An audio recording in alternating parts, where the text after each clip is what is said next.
Hey there, everybody. Especially EDMC Dance family. This one representing in this video. And so I had the question in classes today, so I'm just going to put this video up real quick. If you are putting together a tap board, there are a lot of different options. There are some commercial products you can get. Some of them are more expensive.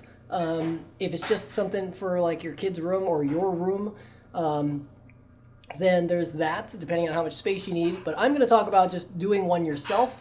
Quick, easy. And this is just going to be a quick, dirty, cheap, short video. All right, so here we go. Mine actually designed to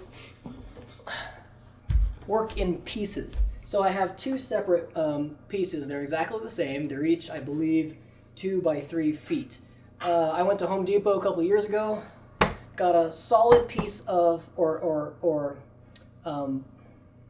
a sheet of solid pine, or it's not pine, but whatever it is, make sure it's harder. So you don't want, somebody said they got birch, right? You don't want something soft because you will just, your taps will eat right through it and it'll splinter all over the place. Even this one splinters a little, but it's older.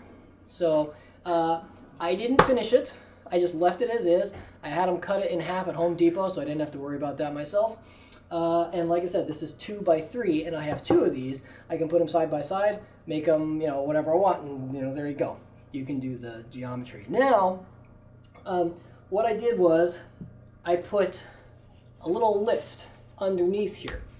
So at first I had the whole outside done, then I realized that it was a little too springy. And I had it lifted by the whole 2-inch. So I got a 1x2s here. I had it lifted by that whole 2-inch height. I cut that down, so I got 1x2s flat, so it's only like an inch lift off the ground, a little short of that. And on the front side, so the reason you do this is so that you're not falling through it, starting to break the thing. You need to support your weight. Okay. You need to support the weight. But you don't have to do this. You can leave it just as a flat piece of wood, and it's perfectly fine. But this helps it to amp a little bit. So when I do videos, I don't have to use a mic or anything near the board, and it picks up much better than pretty much everything else in the room. Now I screw from the top down.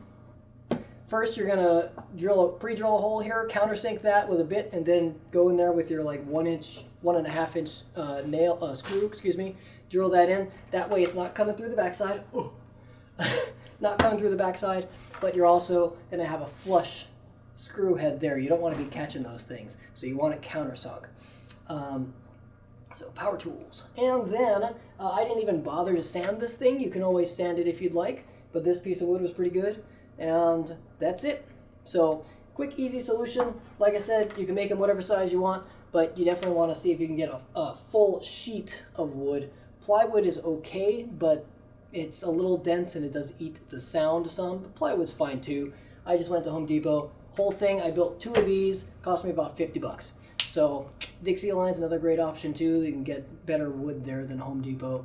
It seems like Home Depot doesn't carry sheet wood that's not plywood anymore. But I don't know. Not gonna say they don't have it until I know it, and I don't know it. Anyways, hopefully that helps you out. And just keep tapping, have fun, and I will see you out there. Later.